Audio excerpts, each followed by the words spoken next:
Hi, I'm Ada. This is my presentation. My practicum is at Campbell Library at Rowan University. I've been struggling with how to present this because it's sort of a complicated issue. The way, and probably that's because of the way my practicum was set up. I didn't get to do any like real work, so I didn't get like to have a project. I mostly just like training in sort of virtual environments with different software and record building and stuff like that. So the position I picked was becoming e-primary. That's what Rowan's president wants to do right now. That means your primary resources are ebooks. Uh, he's he's trying to be the first university in New Jersey to be e-primary.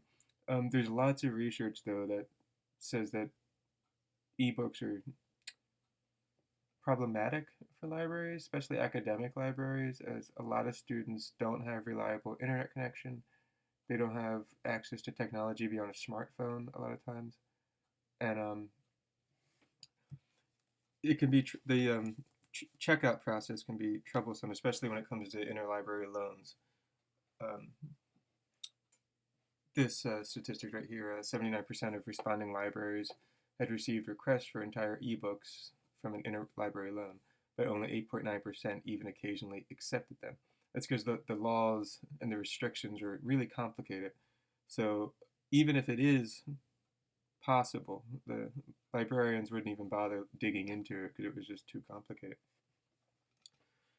And so my whole project in my paper was trying to support this idea that becoming e-primary is sort of a bad idea.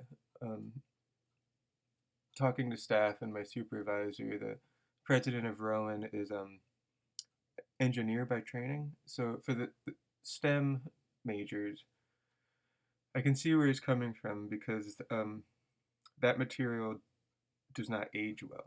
Whereas in the humanities, the same book is relevant for centuries in some cases. Whereas in STEM, you're going for data and research, and that's constantly evolving and changing, and things are being replaced. So I can see that idea of instead of buying the physical copy that you have to essentially trash a year later, you want to focus on e-primary. The issue though is that people aren't using it really, and so I don't know, I guess it brings up a cool question of just like what's maybe logically the best idea, but what's realistically the best idea. And then on top of that, the other issue is that ebooks don't save libraries money. There's all sorts of purchasing models that publishers use to get the most money out of libraries. So like in certain situations, uh, they're just yeah right here they're just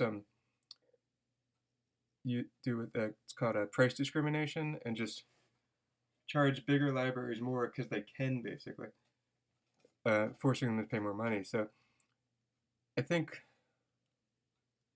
to kind of sum it up, it's just I struggle to see what the positive is because all the research I've did on this and then talking to the librarians at my practicum, no one seems to think it's a good idea really. And the conclusion would be from my research, if you are going to use ebooks, we need like better laws where the publishers have to be more explicit on the rules of how you can check these things out and do interlibrary loans. Better training for the librarians doing it so they're not afraid to engage in this stuff. And then I think libraries need to stop being afraid of going backwards. I, I see this a lot in with my classmates and especially people already in the field. This fear of becoming redundant, as like libraries becoming redundant, not necessary, and like constantly having to move forward. Somehow, forward becomes this sort of synonym for technology. Put more tech into everything, and then you have traditional library spaces are kind of disappearing, and they're becoming maker spaces or community centers with activities and stuff. Whereas that traditional space is still really sought after, especially by college students.